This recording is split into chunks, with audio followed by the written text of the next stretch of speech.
Welcome to search. நான் வரதுல சந்தோஷமா உங்களுக்கு?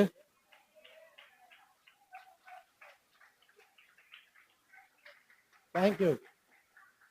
ஏன்னா ராத்திரி ஆவியானவர் சொன்னார், நீ போற, அவங்க ரொம்ப சந்தோஷமா இருக்கிறாங்க அப்படின்னு. அதனால தான் கேட்டேன்.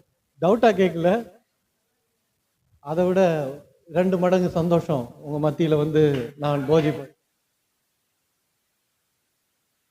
ஏன்னா உங்க பாஸ்டரும் உங்க பாஸ்டர் அம்மாவும் சாம் கிட்ட படித்தவங்க இல்லையா? நாங்களாம் அவர்கிட்ட தான் பயின்றோம். அதனால இந்த சர்ச்சுக்கு வரும்போது நாங்களாம் ஸ்பெஷலாக ஃபீல் பண்ணுவோம் எப்பவுமே. Price the Lord. ஏன்னா அவர்கிட்டருந்து கற்றுக்கொண்ட நிறைய காரியங்களை தான் நானும் உங்களுக்கு போதிக்கிறேன், அவங்களும் போதிக்கிறாங்க. அதனால் உங்கள் பாஸ்டர் போதிக்கிறதும் நான் போதிக்கிறதும் ஒரே மாதிரி தான் இருக்கும். ஆவியானவர் நினைப்பூட்டுவார் என்று வேதம் சொல்லுது இல்லையா? அப்படி நீங்கள் எடுத்துக்கலாம் நான் பிரசங்கம் பண்ணுறது. Price the Lord. யோவான் 8:32 சத்தியத்தை அறிவீர்கள். பாஸ்டர் கரெக்டாக தான் சொல்கிறார், எப்போவுமே சொல்கிறது தான். சத்தியத்தை படிங்க, தப்பு இல்லை. நான்லாம் நிறையா உட்காந்து படிச்சுக்கிட்டே இருந்த காலங்கள்லாம் உண்டு. உட்காந்து படிச்சுக்கிட்டே இருப்பேன், காலிலேருந்து ராத்திரி வரைக்கும் படிச்சுக்கிட்டே இருப்பேன். ஆனால் படிக்கிறதுனால நம் விடுதலை அடைவது கிடையாது. அதை பற்றிய அறிவை நம்ம அடையும் போது தான் நம்ம விடுதலை அடைகிறோம். அதுதான் நம்ம ரெவலேஷன் நாலேஜ் என்று நாம் சொல்லுகிறோம். சரிங்களா? இப்போ என்னாகுமோ 23:19 பொய் சொல்ல தேவன் மனுஷன் அல்ல, மனம் மாற அவர் மனுபுத்திரனும் அல்ல. மறுபடியும் வாசிங்க யாராவது ஒருத்தர்.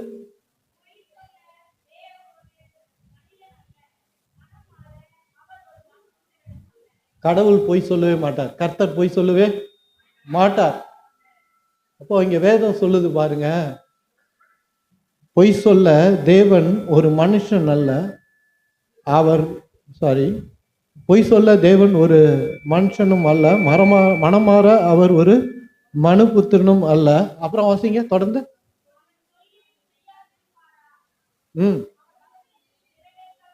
அவர் வசனித்தும் நிறைவேற்றாதிருப்பாரோ, சொல்லி செய்யாமல் இருப்பாரோ அப்படின்னு வேதம் இங்க சொல்லுது. கர்த்தர் பொய் சொல்லவே மாட்டார். எத்தனை பேர் நம்புறீங்க? அதான் நம்ம அவர் மேல கொண்டு இருக்கிற விசுவாசம். அவர் பொய்யே சொல்ல மாட்டார். அப்போ நம்ம எவ்வளோ தைரியமா அவரை நம்பலாம் பாருங்க, அவரை விசுவசிக்கலாம் பாருங்க. ஏன்னா 2 கொரிந்தியர் 1:20 வாக்கு தத்தங்கள் எல்லாம் கிறிஸ்து இயேசுக்குள் ஆம் என்றும் ஆமேன் என்றும் இருக்கிறது. ஒவ்வொரு வாக்கு தத்தங்களும் எப்படி இருக்கு? ஆம் என்றும் ஆமேன் என்றும் இருக்கிறது. வேதத்துல நீங்க பாத்தீங்கன்னா 6000 8000 வாக்கு தத்தம் இருக்குது. கர்த்தர் நமக்கு தேவையான எல்லாவற்றையும் வார்த்தையாய் கொடுத்திருக்கிறார். நீங்க அவர்கிட்ட கேட்டீங்கனாலும் அவர் வார்த்தையா தான் கொடுப்பார். நீங்க காசு கேட்டீங்கன்னா, ஆண்டவரே என்கிட்ட காசு இல்லை அப்படின்னு நீங்க கர்த்தர் இடத்துல கேட்டீங்கன்னா வாக்கு தத்தங்களை கொடுப்பாரு ஒழிய உங்க வீட்டில் டேபிளில் கொண்டாந்து வச்சுட்டு போக மாட்டார்.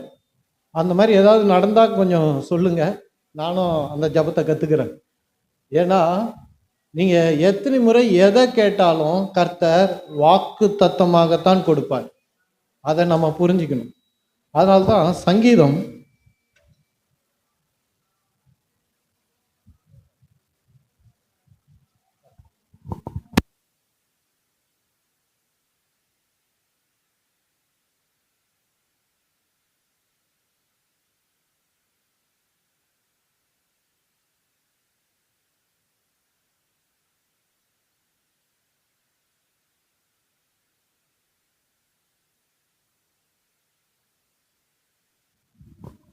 107:20 வாசிங்க.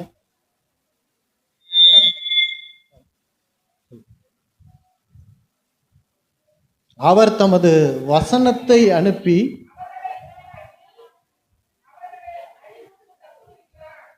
நம்ம ஜெபிச்சோம்னா அவர் வசனத்தை தான் அனுப்புறார். இங்க பார்த்தீங்கன்னா, அவர் தமது வசனத்தை அனுப்பி அவர்களை குணமாக்கி அவர்களை அழிவுக்கு தப்பு வைக்கிறார். எப்படி சுகமாக்குறாரு? வசனத்தை அனுப்பி. நிறைய பேர் என்ன நினைச்சுக்கிறாங்கன்னா, எனக்கு இதுல நம்பிக்கை கிடையாது. ஜெபம் பண்ணக்குள்ள கர்த்தர் கிட்னியில பிரச்சனை இருக்குதுன்னா கிட்னி அப்படி வந்து தொடுவாரு, கையால ரூம்ல வந்து தொடுவாரு அப்படின்னு நினைக்கிறாங்க. கண்ணில் பிரச்சனை இருந்தா கர்த்தர் கண்ணில் வந்து தொடுவாரு, ஹார்ட்ல பிரச்சனை இருந்தா கர்த்தர் இறங்கி வந்து அவங்க ஹார்ட்டை தொடுவாரு அப்படின்னு நிறைய கிறிஸ்தவர்களுக்கு நம்பிக்கை இருக்கு. ஆனா அந்த மாதிரி எல்லாம் நடந்திருக்கு, இல்லைன்னா நான் சொல்லவே மாட்டேன். ஆனா விசுவாசத்துல நம்ம வளரும் போது இது நடக்குமானா எனக்கு கேள்விக்குறித்தான். ஏன்னா புதிதாய் வந்தவர்களுக்கு வசனம் தெரியாது, அவங்களுக்கு இயேசுவே தெரியாது, வேற மதத்துல இருந்து கூட வந்திருப்பாங்க, அவங்களுக்கு வேதம் தெரியாது, அவங்களுக்கு ரட்சிப்புனா என்னன்னு தெரியாது, அவங்களுக்கு எதுவுமே தெரியாது, அப்படியே பிளைண்டா வந்திருப்பாங்க. அப்போ அவங்களுடைய விசுவாசத்தை ஊக்குவிக்கும்படியாக அவங்க ஜெபிச்ச உடனே ஒரு அற்புதங்களை பெறுவாங்க. இங்க கூட நிறைய பேர் பெற்றிருப்பீங்க பாருங்க, கர்த்தருக்குள்ள வந்து உடனே அற்புதம் நடந்திருக்கும். கர்த்தர் தொட்டிருப்பாரு, சுகமாக்கி இருப்பாரு, கேட்டது உடனே கிடைச்சிருக்கு. ஆனா இப்போ நீங்க ஜெபிக்கும் போது நிறைய போராட்டமா இருக்குது. ஜெபம் பண்ணி பண்ணி பண்ணி பாக்குறீங்க, நடக்க மாட்டேங்குது. ஏன் நடக்க மாட்டேங்குது அப்படின்னா, நம்ம விசுவாசத்துல வளரணும் அப்படின்றத தேவன் விரும்புகிறார். புரியுதுங்களா? நம்ம விசுவாசத்துல வளரணும். அப்படி வளர்றது தான் கிறிஸ்துவ வாழ்க்கை. அப்போ நம்ம ஆண்டவர்கிட்ட நம்ம எப்போ ஜெபம் பண்ணாலும் வளரும்போது கர்த்தர் என்ன செய்யறாருன்னா வசனத்தை தான் அனுப்புறார். ஒரு வாக்கு தத்தத்தை உங்களுக்கு கொடுப்பார், இல்லை நினைப்பூட்டுவார். ஒருவேளை உங்களுக்கு சுகம் இல்லை அப்படின்னா, ஒரு சுகத்துக்காக நீங்க ஜெபிக்கிறீங்கன்னா அவர் சொல்றது இந்த வசனமா இருக்கலாம் இல்லையா? ஏசாயா 53ல அவருடைய தழும்புகளால் நீங்கள் குணமானீர்கள். இது 1 பேதுரு 2:24 குணமானீர்கள் என்று சொல்றார். கர்த்தர் எப்பவுமே நான் சொல்லுவேன் பாருங்க, பாஸ்ட் டென்ஸ்ல தான் பேசுவார், நிறைவேறினதாகத்தான் பேசுவார், கடந்த காலத்துல தான் பேசுவார். நீங்க எதை கேட்டாலும் கொடுத்துட்டேன்னு தான் சொல்லுவார். நீங்க எதை வேணா கேளுங்க, நீங்க எதை கேட்டாலும் நான் கொடுத்துட்டேன். ஆண்டவரே என்கிட்ட இல்லை அப்படின்னு நீங்க சொன்னீங்கன்னா, வாக்கு தத்தமா நான் கொடுத்துருக்கிறேன், அந்த வாக்கை உங்களுக்குரியதாக நீங்க மாற்றிக்கொள்ளுங்க. இப்போ யாரோ ஒருத்தர் வந்து என்கிட்ட காசு கேட்குறாங்க வச்சுக்குவோம், ஒரு 10,000 கேட்குறாங்க, கேட்டுறாதீங்க, பிரைதுலால் இல்லை இல்லை அப்படி இல்லை, நான் காசு கேட்டால் கொடுக்கறது கிடையாது. ஏன் தெரியுங்களா? நான் கடவுள் கிடையாது உங்களுக்கு கொடுக்கறதுக்கு, பிரைதுலால் ரைட்? அதுக்காக தான் கொடுக்கக்கூடாதுன்றதுலாம் கிடையாது. கர்த்தர் இடத்துல கேட்டீங்கன்னா 10 கோடி கொடுப்பாரு, நான் குறைவா தான் கொடுப்பேன், நான் கொடுக்கவே மாட்டேன், உங்களுக்கு விசுவாசத்தை தான் சொல்லி கொடுப்பேன். ஓகேங்களா? ரைட். அப்போ என்கிட்ட காசு கேட்குறாங்கன்னா நான் என்ன செய்யறேன், ஒரு செக்கை எழுதி கொடுக்குறேன், உங்ககிட்ட வச்சுங்க ஒரு 10,000 ரூபா கேட்டீங்களா அப்படின்னு. ஓகே, அவங்க என்ன செய்யணும், அதை எடுத்துட்டு போய் பேங்க்ல கொடுத்து அதை மாற்றணும். ரைட்? அதே மாதிரி தான் கர்த்தர் நம்ம எப்போ ஜெபம் பண்ணுக்குள்ளெல்லாம் அவர் கொடுக்கறது அவருடைய வசனத்தை தான் கொடுப்பார். ஏன்னா அவர் பரலோகத்துல இருக்கிறாரு, அவர் வார்த்தையை தான் கொடுப்பார். அந்த வார்த்தைய நாம பொருளாக மாற்றிக்கொள்ள கற்றுக்கொள்ளணும், சுகமாக ஆரோக்கியமாக நம்ம மாற்ற கற்றுக்கொள்ளணும். அதுதான் ரொம்ப முக்கியமானது. எப்போ நீங்க கேட்டீங்கன்னாலும் இதை நீங்க புரிஞ்சுங்க, வார்த்தையை தான் கொடுப்பார், வாக்கு தத்தங்களை தான் கொடுப்பார். இல்லைன்றது ஒண்ணு வாக்கு தத்தத்துல கிடையவே கிடையாது. ஆண்டவர் இல்லை அப்படின்னு சொல்றது வாக்கு தத்தங்கள்ல கிடையவே கிடையாது. நமக்கு தேவையானதை விட அதிகமாக நிரம்பி வழிகிற அளவுக்கு அவர் சொல்றாரு இல்லையா, வானத்தின் பலகணிகளை திறந்து இடம் கொள்ளாது வசிக்கிறனா இல்லையா என்பதை சோதித்து அறியுங்கள். கிறிஸ்தவங்க பாருங்க, இதை இன்னும் சோதிக்காத கிறிஸ்தவங்க நிறைய பேர் இருக்கிறாங்க. கொடுத்து பாருங்க, வானத்தின் பலகணிகளை திறப்பார். நான் என் வாழ்க்கையில பார்த்துருக்கேன், வானத்தின் பலகணி நம்ம கொடுக்கறது இல்லை. ரைட், அது இருக்கட்டும். அப்போ கடவுள் எப்போ நீங்க கர்த்தர் இடத்துல கேட்டாலும் வாக்கு தத்தங்களை தான் கொடுப்பாரு. எவ்வளோ நீங்க எத்தனை முறை ஜெபிச்சாலும் சரி, அவர் ஒண்ணே ஒண்ணு தான் சொல்லுவாரு, நான் கொடுத்துட்டேன் அப்படின்னுவாரு. ஆண்டவரே எங்க ஆண்டவரே? இந்த வேதத்துல வார்த்தையில வாக்கு தத்தங்கள்ல நான் கொடுத்துருக்கிறேன் அப்படின்ற. அப்போ வாக்கு தத்தங்கள் எல்லாம் கிறிஸ்து இயேசுக்குள் ஆம் என்றும் ஆமென் என்றும் இருக்குது. அவங்களுக்கு ஒரு வாக்கு தத்தம், அவங்களுக்கு ஒரு வாக்கு தத்தம், அவங்களுக்கு அந்த வாக்கு தத்தம், அவங்களுக்கு அந்த வாக்கு தத்தம் அப்படின்னு கிடையாது. 8000 வாக்கு தத்தம் இந்த வேதத்துல இருக்குதுன்னா 8000 உங்களுக்கு சொந்தம்னு 1 கொரிந்தியர் 2 கொரிந்தியரா சாரி தப்பா சொல்றேன் 2 கொரிந்தியர் 1வது அதிகாரம் 20வது வசனம். Price the Lord. அப்போ இந்த வாக்கு தத்தம் இருக்குது பாருங்க, அந்த வார்த்தையில இருக்கிற ஆசீர்வாதங்களை நாம் எடுத்துக்கொள்ள கற்றுக்கொள்ள வேண்டும். நான் முதல்ல சொன்னோம் இல்லையா, படித்தோம் இல்லையா, பொய் சொல்ல தேவன் மனுஷன் அல்ல. இப்போ வாக்கு கொடுக்குறாருன்னா அவர் பொய் சொல்ல, அதான் நம்பிக்கை. அவர்கிட்ட நீங்க ஜெபம் பண்றீங்கன்னா அவர் வாக்கு கொடுத்துட்டாருன்னா, உங்ககிட்ட வாக்கு கொடுத்துருக்கிறார், உங்க கையில வேதாகமம் இருக்குது. அவர் வந்து உங்க காதல சொல்லணும்னு அவசியம் இல்லை, வேதாகமத்துல ஏற்கனவே கொடுத்து வைத்திருக்கிறார் உங்களுக்கு. சரிங்களா? அந்த வாக்கு தத்தம் கொடுத்தாரு பாருங்க, அப்பவே சொல்றாரு, பொய் சொல்ல தேவன் மனுஷன் அல்ல, மனம் மாற அவர் மனுபுத்திரன் அல்ல. அவர் சொல்லியும் செய்யாது இருப்பாரோ, வசனித்தும் நிறைவேற்றாது இருப்பாரோ. அப்போ அவர் நிறைவேற்றாம போயிட்டாருன்னா அவர் பொய் சொல்றவர் ஆயிடுவாரு. நல்லா கவனிங்க. வாழ்க்கையில ஒரு காரியத்தை அவர் நிறைவேற்றாமல் போயிட்டாருன்னா அவர் பொய் சொன்னதா ஆயிடும். அதனால அவர் தீவிரமாய் கொடுக்க விரும்புகிறார்.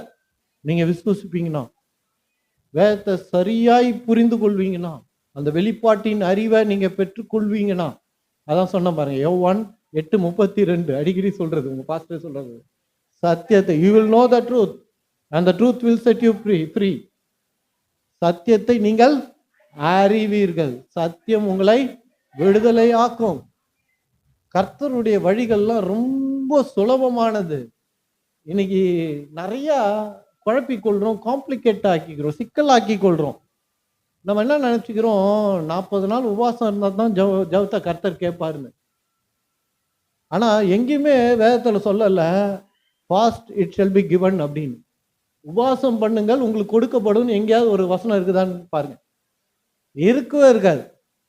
ஆனா இன்னைக்கு நிறைய உபவாச கூட்டங்கள் எல்லாமே கேட்டு பெறுறதுக்காக வச்சுக்கிறாங்க. உபவாச கூட்டம் பிரதர் வந்து ஜெபம் பண்ணி வாங்கி கொடுங்க, ஜெபம் பண்ணலாம், உபவாச கூட்டம் உங்களுக்காக ஜெபம் பண்றோம், உபவாசம் இருந்து ஜெபம் பண்றேன் அப்படின்றாங்க. ஆனா எங்கேயுமே வேதத்துல இல்ல fast it shall be given என்று எங்கேயுமே கிடையாது. அப்போ அதை என்னன்னா, கர்த்தர் வந்து ரொம்ப நம்ம அவரை கஷ்டப்படுத்தினா இல்ல தொல்லை பண்ணாதான் அவரு கொடுப்பாரு அப்படின்னு. ஏன்னா வேதத்துல ஒரு ஒரு இதை சொல்றாரு, கர்த்தர் சொல்றாரு, ஒரு பெண் வந்து ஒரு அந்த ஒரு ஊருக்காரங்கிட்ட வந்து கேட்குறா, எனக்கு ஒரு நியாயம் செய்யுங்க அப்படின்னு. நீங்க எல்லாம் படிச்சிருப்பீங்க அத இல்லையா? அவ வந்து கேட்குறா, கைம்பெண்ணா வந்து கேட்குறா, ஒரு நியாயம் செய்யுங்க. தொடர்ந்து அவ கேட்குறா. அப்படி கேட்கும்போது தொல்லை தாங்காம அவர் கொடுத்தாரு, அவன் கொடுத்தான் அப்படின்னு வேதத்துல எழுதப்பட்டிருக்கு. அதனால நிறைய பேர் என்ன நினைச்சுக்கிறாங்க, கடவுளை தொல்லை கொடுத்தாதான் கொடுப்பாரு அப்படின்னு. அவ்வளவு கேட்டவர் அவரு. நல்லா கவனிங்க, 10,000 ரூபா கேட்டா நான் கூட கொடுத்துருவேன் இல்லையா? அவர்கிட்ட 10 வருஷம் கேட்க வேண்டியதா நினைச்சுக்கிறாங்க அவங்க, 10 உபவாசம் இருக்கணும் அப்படின்னு. அப்போ என்னை விட கெட்டவரா கடவுள்? கிடையவே கிடையாது. அங்கேயே சொல்லுது பாருங்க, பொல்லாதவராகிய அவன், அந்த இதுல பொல்லாதவன் ஆகிய அவனே மனம் மாறி கொடுக்குறான் அப்படின்னு சொல்ல பண்ணதுனால. அப்ப கர்த்தர் நல்லவர் இல்லையா? ஒரு முறை கேட்டாலே கொடுப்பாரா இல்லையா? கண்டிப்பா கொடுப்பாரு. அவரால் கூடாத காரியம் ஒன்றும் இல்லை. லூக்கா 1:37. அப்போ நாம் புரிஞ்சுக்கணும், தேவன் எப்போ நீங்க கேட்டாலும் வசனமா தான் கொடுப்பாரு. அதை நம்ம எப்படி செக்கா கொடுத்தா நம்ம பேங்க்ல போய் மாத்திக்கிறோமோ, அந்த வசனத்தை நம்ம மாற்ற கற்றுக்கொள்ளணும். இந்த உலகத்துல வசனம் கிரியை செய்யும்.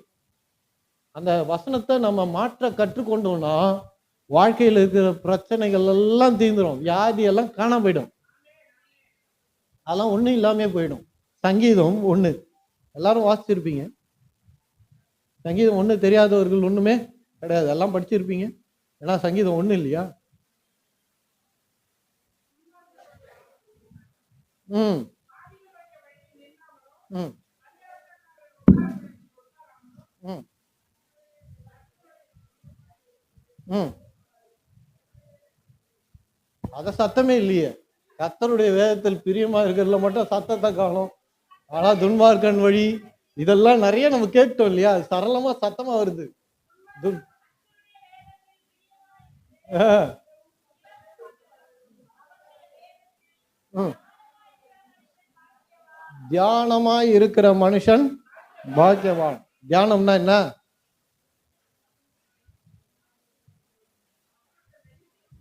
அதான் என்ன மெடிடேஷன் பண்றது எப்படி பண்றது? கரெக்டா தான் சொல்றீங்க. தைரியமா சொல்லலாம். கரெக்டா தான் சொல்றீங்க. தியானம் பண்றதுன்னா என்னான்னு சொல்லி கொடுக்கறது கிடையாது. நானும் இதை நிறைய போதிச்சிருக்கிறேன். தியானம்னா தியானம் பண்ணுங்கன்னு. ஆனா அது என்ன தியானம்னா என்ன? ஆனா இங்க வேதத்தில் நம்ம வாசிக்கிறோம், அவன் செய்வதெல்லாம் வாய்க்கும். அப்போ இந்த தியானத்தில் நம்ம எவ்வளோ அதை தெரிந்து கொள்வது ரொம்ப எவ்வளவு முக்கியமா இருக்குது பாருங்க. தியானம் என்பது திரும்ப திரும்ப நாம ரிப்பீட் பண்றது தான் தியானம். திரும்ப திரும்ப சொல்றது தான் தியானம். நீங்க வசனத்தை, வாக்கு தத்தத்தை திரும்ப திரும்ப திரும்ப உங்களுக்கே நீங்க சொல்லிக் கொள்றீங்க பாருங்க, அதுதான் தியானம். இப்போ நீங்க உடம்பு சரியில்லாம இருக்கிறீங்க, நான் வந்திருக்கேன் ஜெபம் பண்ணுங்கன்னு நீங்க சொல்லலாம். நான் ஜெபம் பண்ணிட்டு போயிடுவேன், ரைட்? ஆனா அதோட முடிஞ்சிடல இல்லையா? நீங்க அந்த இயேசுவின் தழும்புகளால் குணமானீர்கள். 1 பேதுரு 2வது அதிகாரம் 24வது வசனம். இது நான் வந்து நேத்து என்னோட யூடியூப்ல ஒரு 8 செகண்ட் போட்டிருக்கேன். குறிப்பா எங்க அம்மாவுக்காக அது நான் அதை பண்ணணும் அப்படின்னு நினைச்சு தான் ஆவியானவரோட உந்துதலோட அதை நான் போட்டேன். 8 செகண்ட் தான். கர்த்தர் உங்களுக்கு சொல்லுகிறார், அவருடைய தழும்புகளால், இயேசுவின் தழும்புகளால் நீங்கள் குணமானீர்கள் அப்படின்னு. ஏன்னா எப்பவுமே அவங்க நல்லா இருப்பாங்க. இந்த இந்த வருஷம் வந்து கொஞ்சம் ஆஸ்மா கொஞ்சம் அதிகமாயிடுச்சு அவங்களுக்கு, ரைட்? அவங்களுக்கு 20 வருஷமா இருக்குது, ஆனால் ஒன்றுமே ஆகாது, அதெல்லாம் ஒன்றுமே இருக்காது எப்பவுமே அவங்களுக்கு. இந்த வருஷம் அது கொஞ்சம் அதிகமாயிடுச்சு. அப்பயே ஆண்டவர்கிட்ட ஜெபம் பண்ண, என்ன ஆண்டவரே ஊழியத்துக்கு போக முடியல, பாஸ்டர் கூட ஜனவரி மாதம் கூப்பிட்டாரு, அதனால தான் என்னால் வர முடியல. அப்போ ஆவியானவர் ஒரு விஷயம் எனக்கு சொன்னார். அவங்ககிட்ட சொன்னால் நான் எப்பவுமே சொல்லுவேன், எங்கள் அம்மாவாக இருந்தாலும் ஒரே இதுதான், நீ தாம்மா ஜெபம் பண்ணணும், நான் இல்லை. அவங்களுக்கு 90 வயசு ஆகும் போது, ஓகேங்களா? என் கூட இருக்கிற பிரதர்ஸ்லாம் சொல்லுவோம், இதெல்லாம் உங்க ரொம்ப ஓவரா இல்லையா பிரதர், நீங்கள் ஜெபம் பண்ணலாமே அப்படின்வாங்க. நான் சொல்லுவேன், இல்லை இல்லை, அவங்க டெய்லி சாப்பிட்றாங்கல்ல, அப்போ ஜெபம் பண்ணணும். நான் அவங்களுக்கு சொல்லி கொடுக்குறேன். அவருடைய தழும்புகளால் நீ நீ குணமானன்னு சொல்லுமா அவன் வாயை திறந்து. காலையில், ராத்திரி, மத்தியானம், சாயந்தரம் சொல்லிட்டே இரு. ஒரு நாள் நீ சுகம் பெறுவார். இதுதான் கடவுள் நமக்கு வச்சிருக்கிற வழி. அவர் வார்த்தையை கொடுத்தாருன்னா, வசனங்களை நம்ம கொடுத்துருக்கிறாருன்னா, அதை நம்ம வாயால் அறிக்கையிட்டுக்கிட்டே இருக்கணும், அந்த காரியம் நிறைவேறுற வரைக்கும். அதுதான் தியானம். அது வாய்க்கும் என்று வேதம் சொல்லுது. நீ யாரையும் எதிர்பார்க்க வேண்டிய அவசியமே இல்லை, எதுக்காகவும் எதிர்பார்க்க வேண்டிய அவசியம் இல்லை. தேவனுடைய வார்த்தையை நீங்க அறிக்கையிட கற்றுக்கொண்டீங்கன்னா, திரும்ப திரும்ப சொல்றது தான் விசுவாசம். வசனத்தை திரும்ப திரும்ப திரும்ப உங்களுக்கே நீங்க சொல்றது தான் விசுவாசம். நீங்க எவ்வளவுக்கு எவ்வளவு சொல்ல ஆரம்பிக்கிறீங்களோ அவ்வளவுக்கு அவ்வளோ அந்த வார்த்தை உள்ள போய் கிரியை செய்ய ஆரம்பிக்கும். இந்த வார்த்தை உள்ள போக போக போக உங்களுக்கே தெரியும், நீங்க சுகமடைந்து விடுவீர்கள் என்று. அந்த வார்த்தை போற வரைக்கும் அதை நீங்க வசனத்தை சொல்லிக்கிட்டே இருக்கணும் ஜபத்துல. அதுதான் நீங்க தியானம் பண்ணுகிறது. நான் போன முறையே வந்தப்போ சொன்ன பாருங்க, ஃப்ரெட் பிரைஸ் அப்படின்னு ஒரு போதை நீங்க எடுத்து பார்த்தீங்கன்னா தெரியும். இங்க வரத்துக்கு முன்னாடி கூட நான், எனக்கு ஞாபகம் இல்லை, 2 நாளா அவர்த தான் கேட்குறேன் அந்த விசுவாசத்தை. அதுல நீங்க இங்கிலீஷ் ஆங்கிலம் தெரிஞ்சவங்க அவர்த கேட்கலாம், ரொம்ப நல்லா இருக்கும். ஃப்ரெட் கேசி பிரைஸ் அவர் பேர். அவர் தான் அந்த அறிக்கையெல்லாம் நிறையா அவர்கிட்ட இருந்து வந்தவங்க தான். சாம்லாம் வந்து அவங்ககிட்ட பயின்றவர்கள் தான், அவர்கிட்ட இருந்து கற்றுக்கொண்டவங்க தான் அந்த விசுவாசம். அது எல்லாமே அவரு அவர் இறந்துட்டாரு. கொரோனா டைமில் அவர் 89 அவர் இறந்துட்டார். அவர் சொல்லுவார் 77ல் நான் போன தடவை சொன்னேன், மார்பில் ஒரு கட்டி வந்தது, கேன்சர் அப்படின்ட்டாங்க. எந்த அளவுக்குன்னா நல்லா பெருசாக தெரியும்படி கை வச்சா கோட் தான் போட்டு வரும். அப்படி கை வச்சாருன்னா அந்த கட்டி தெரியுமா. அப்போது கர்த்தர் இடத்துல ஒரே ஒரு வசனம் தான், அவருடைய தழும்புகளால் நான் சுகமானேன். 1 பேதுரு 2வது அதிகாரம் 24வது வசனம். திரும்ப திரும்ப சொல்லுவாராம். காலையில் உட்காந்து அதுதான் வேலை. இயேசுவின் தழும்புகளால் நான் சுகமானேன், இயேசுவின் தழும்புகளால் நான் சுகமானேன், இயேசுவின் தழும்புகளால் நான் சுகமானேன் சொல்லிக்கிட்டே இருப்பாராம். மாதம் ஆவ ஆவ வலி தான் அதிகமாச்சான், கட்டி ரொம்ப பெருசாகிடுச்சான் சொல்லுவார். கோட்டை போட்டாருன்னா அப்படியே அது கொஞ்சம் அப்படியே பல்ஜாக இருக்குமா அவருக்கு, அதாவது வீங்கின மாதிரி நல்லா தெரியுமா. 6 மாதம் ஆன பிறகு ரொம்ப வலி, ஆனாலும் அதை உறுதியாய் பற்றி கொண்டார் அந்த வசனத்தை. ஏன்னா இவர் போச்சு இருக்கிறார் இல்லை, அவருக்கு ஒரு டெஸ்ட் கர்த்தர் வச்சிருந்தார்.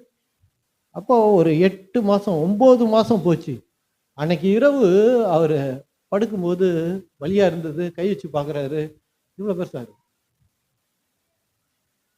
ஆண்டவரே அப்படின்னு சொல்லிட்டு இயேசுவின் தழும்புகளால் நான் சுகமானேன் அப்படியே சொல்லினே அவர் படுத்துட்டாராம். காலையில் ஏதோ சீக்கிரமாக ஏஞ்சி ஏதோ ஒரு வேலைக்கு போகணும்னு சொல்லிட்டு கடன் ஏஞ்சி குளிக்க ஆரம்பிச்சாராம். சோப்பெல்லாம் தேய்ச்சாராம். தேய்ச்சிட்டு இங்கே தேய்ச்ச போதான் தெரிஞ்சுதான் கட்டியே இல்லையா.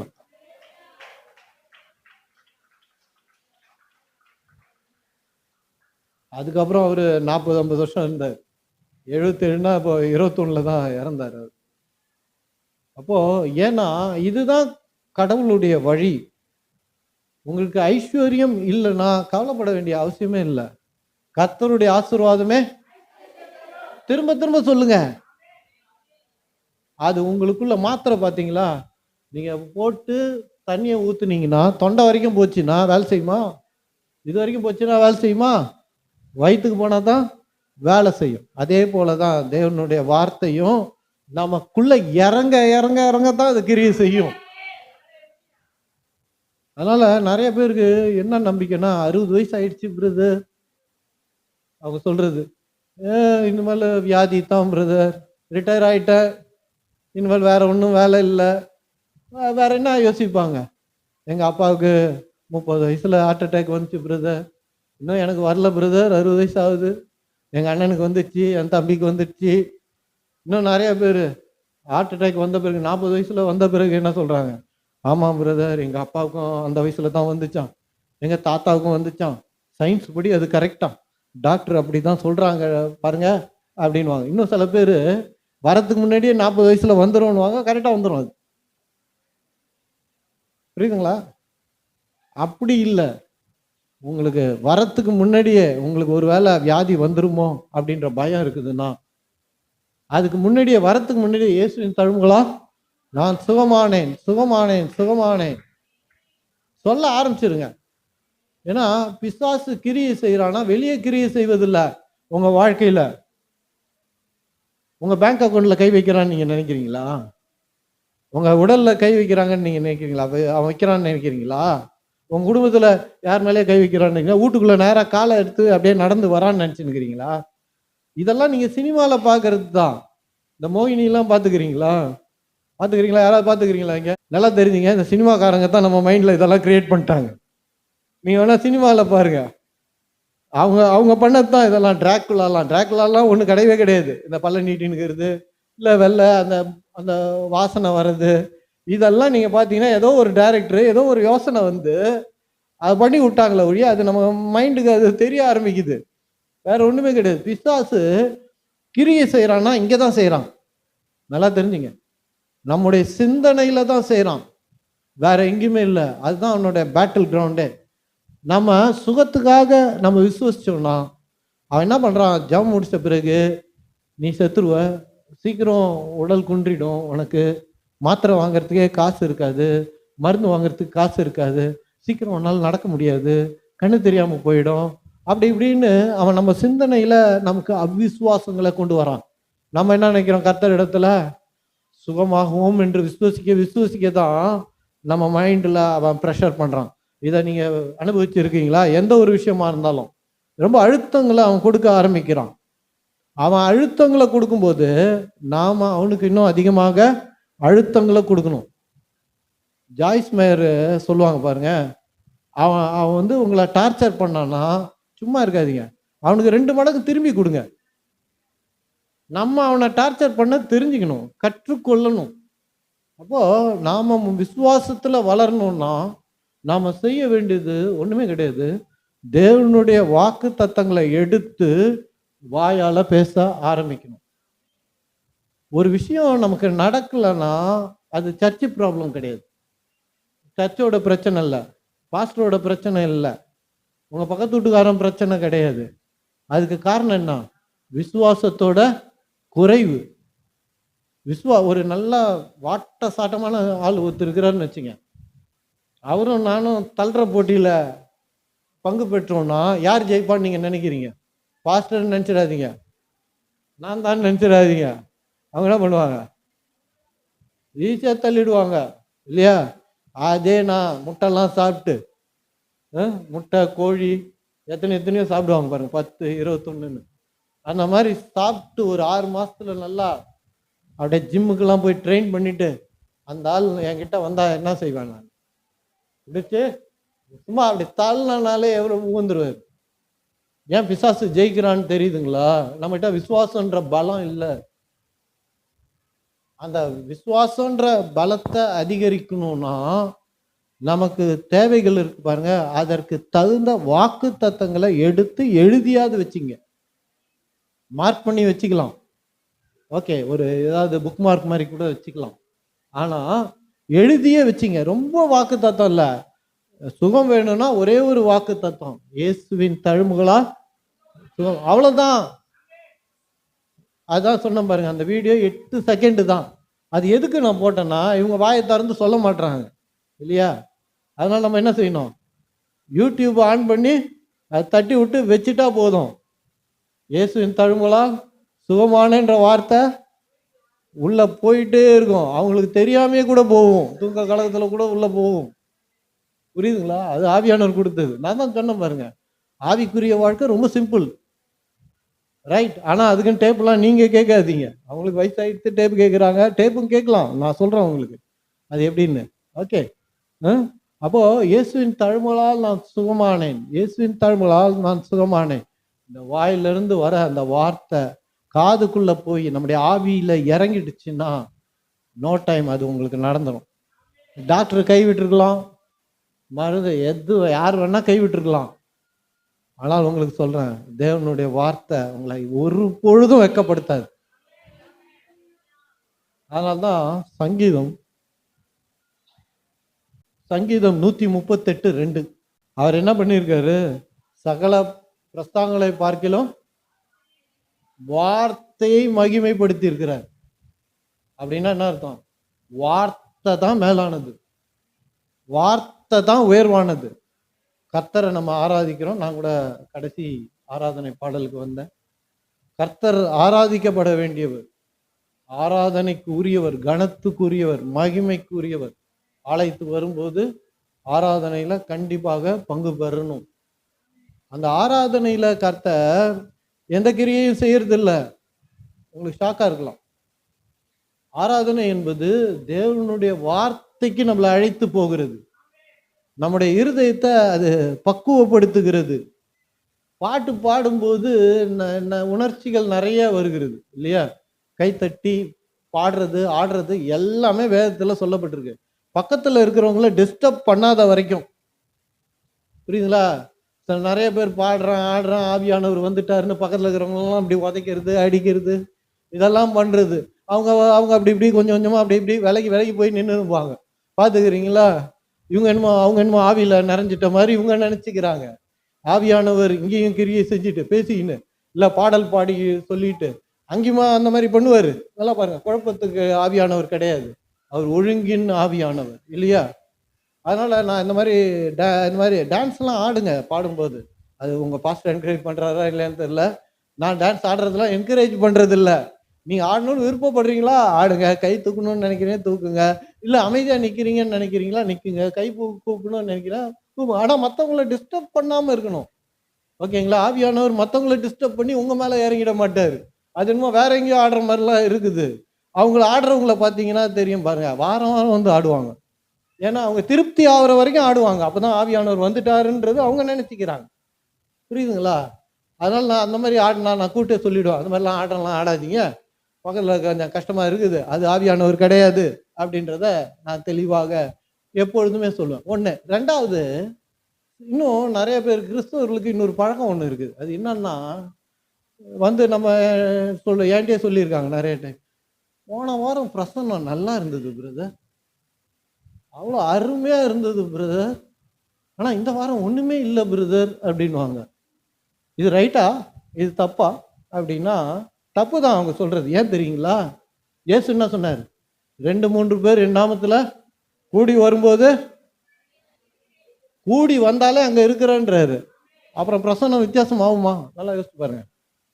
இவங்க உணர்ச்சி வசப்படுறது, உணர்வு பூர்வமாக அவங்க உடல் சொல்றது, அது என்னமோ அவங்களுக்கு வந்து அந்த உணர்வு ஒரு ஜபத்துல அவங்க உணர்வு சொல்லும், நல்லா இருந்ததுன்னு. இன்னொரு ஜபத்துல அது ஒண்ணுமே இல்லாத மாதிரி இருக்கும். ஒருவேளை அவர் பொண்டாட்டிக்கிட்ட கூட திட்டு வாங்கிட்டு வந்திருக்கலாம், இல்லை கணவன்கிட்ட திட்டு வாங்கிக்கலாம், பிள்ளைங்க டென்ஷன் பண்ணியிருக்கலாம். புரியுதுங்களா? வெளியே அவர் ஜபத்துக்கு வந்தாருன்னா அவருக்கு எப்படி இருக்கும்? அப்படியே கம்முன்னு தான் இருக்கும். இல்லை நேற்று நைட்டு சாப்பிட்ட சாப்பாடு கூட சில சமயத்தில் நமக்கு நல்லா இருக்கும், சில சமயத்தில் நம்ம சில சாப்பாடு சாப்பிட்டோம்னா ஒரு மாதிரி எரிச்சலாக கூட இருக்கும், ரைட்? இந்த கேஸ் ட்ரபுள்லாம் வந்தால் ஒரு மாதிரி இருக்கும் பாருங்க, அந்த மாதிரி மைண்டெல்லாம் ஒரு மாதிரி இருக்கும். எனக்கு இல்லை அந்த மாதிரி, அது மாதிரி நான் கேள்விப்பட்டிருக்கேன். ஓகே, அதனால அதை வச்சு கிரியை செய்கிறவர் இல்லை. அவர் என்ன வாக்கு கொடுத்துருக்கிறார், 2-3 பேர் என் நாமத்தில் கூடி வரும்போது நான் அங்கு இருக்கிறேன்னு சொன்னார். அவர் இருக்கிறார், அவ்வளோதான். Right the Lord. இதில் உணர்வுக்கு உணர்ச்சிக்கெல்லாம் அங்கே ஒரு இடமே கிடையவே கிடையாது. அதனால தான் வேதம் சொல்லுது, அவர் வசனத்தை எல்லாவற்றை விட உயர்த்தி வைத்திருக்கிறார். Price the Lord. அப்போ ஆராதனை என்பது தேவன் நம்மளை வார்த்தையில நடத்துவது தான். அதனால தான் வார்த்தையை பிரசங்கிக்கும் போது ரொம்ப கவனமாக கேட்க வேண்டிய காரியமாக இருக்கிறது. Price the Lord. நல்லா கவனிங்க. ஏன் வசனமா கொடுக்குறாருன்னா, நீங்க அந்த வார்த்தையை எடுத்து தியானம் பண்ணி அதுல வார்த்தையில் இருக்கிற ஆசீர்வாதத்தை நீங்க பெற்றுக்கொள்ளணும்னு விரும்புறாரு கர்த்தர். உலகம் தோன்றுவதற்கு முன்பாக எல்லா ஆசீர்வாதத்தையும் கொடுத்துட்டாரு. அதை எடுத்துக்கொள்வது எப்படின்றது தான் சப்ஜெக்ட். நமக்கு நம்முடைய பகுதி அதுதான்.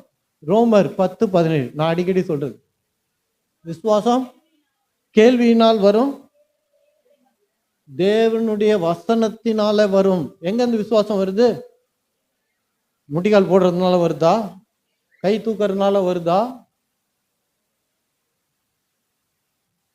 வேற எதனால, வெள்ளை சட்டை போடுறதுனால வருதா? இல்லை வேற எதனால வருது? அழுவுறதுனால வருதா? புலம்புறதுனால வருதா? கத்துறதுனால வருதா? அல்லேலூயா அப்படின்னு ஒரு 10 தெரு எல்லாரையும் எழுப்புறோமே, அதனால வருதா விசுவாசம்?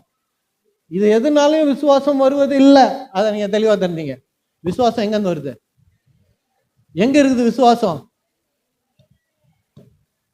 நீங்க பெறக்கூடிய காரியத்தோட விசுவாசம் தேவனுடைய வார்த்தையில இருக்குது.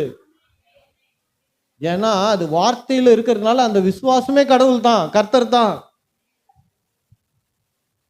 கவனிங்க, யோவான் 1:1 நான் அடிக்கடி சொல்ற எல்லா வசனமும் அடிக்கடி சொல்றது தான். ஆதியிலே வார்த்தை இருந்தது, வார்த்தை தேவனோடு இருந்தது, வார்த்தை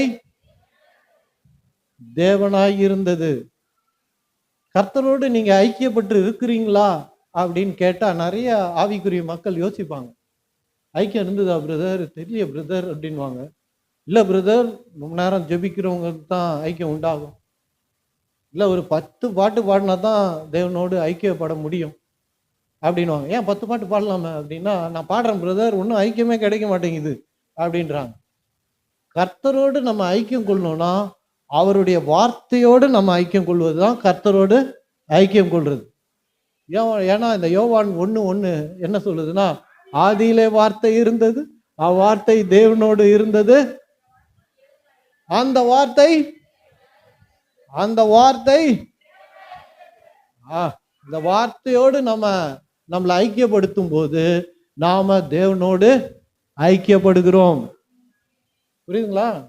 நீங்க உங்க தேவைகளுக்காக நீங்க ஜெபிக்கலாம், வாக்கு தத்தங்களை எடுத்து சொல்லலாம். ஆனா அந்த வாக்கு தத்தங்களோடு நீங்க ஐக்கியப்படும் போது நீங்க தேவனோடு ஐக்கியப்பட்டு இருக்கிறீங்க. இதுதான் ஒரே வழி தேவனோடு ஐக்கியப்படுறது. நீங்க உங்க பிரச்சனையை பார்த்து கடவுள் வந்து செய்வார் அப்படின்னா இந்த உலகத்துல எல்லாருமே நல்லா இருப்பாங்க. ஏன்னா நீங்க என்ன நினைக்கிறீங்க? நீங்க கடவுளா இருந்தா என்ன செய்வீங்க? எல்லா பிரச்சனையும் முடிச்சிடுவீங்களா இல்லையா? நம்ம கடவுள் இல்லை, ரைட்? ஆனா கர்த்தர் ஏன் செய்யாம இருக்கிறாரு? நல்லா யோசிச்சு பார்த்தீங்களா? விசுவாசத்தினால நம்ம பெறணுன்றது தான் கர்த்தருடைய கிரியை. அதனால தான் நீங்க மத்தேயு, மார்க்கு, லூக்கு, யோவான் எடுத்து வாசிச்சு பாருங்க. உன் விசுவாசம் உன்னை குணமாக்கிட்டுன்னு தான் சொன்னாரு. அவர் சொல்லி இருக்கலாம், நான் உன்னை குணமாக்கி இருக்கிறேன் அப்படின்னு சொல்லி இருக்கலாம். ஏன் உன் விசுவாசம் குணமாக்கிட்டு அப்படின்றாரு? விசுவாசமே அவரு தான். புரியுதுங்களா? அப்போ நாம விசுவாசத்துல வளரணும்னா நாம செய்ய வேண்டியது வாக்கு தத்தத்தை எடுத்து தியானம் பண்ணணும். தியானம் பண்ணணும்னா என்ன செய்யணும்? அந்த வாக்கு தத்தத்தை எடுத்து நம்ம காதுல கேட்கிற அளவுக்கு திரும்ப திரும்ப திரும்ப திரும்ப சொல்லிட்டே இருக்கணும். உங்களுக்கு ஐஸ்வர்யம் இல்லைன்னா எங்கேயும் தேட தேவையில்லை. அவர் உங்களுக்கு ஐஸ்வர்யத்தை கொடுத்துட்டார். வசனம் மார்க்கு 11:24 வாசிங்க. ம் ம் ம்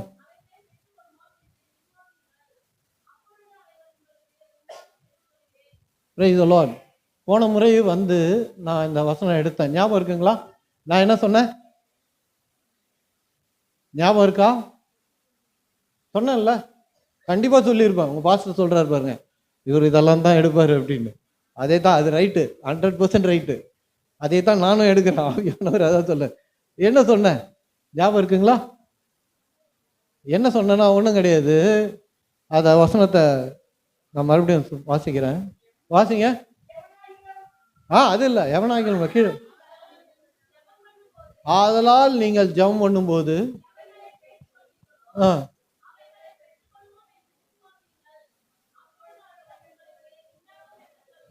அதுல சின்ன கரெக்ஷன் இருக்கு, திருத்தம் இருக்குது.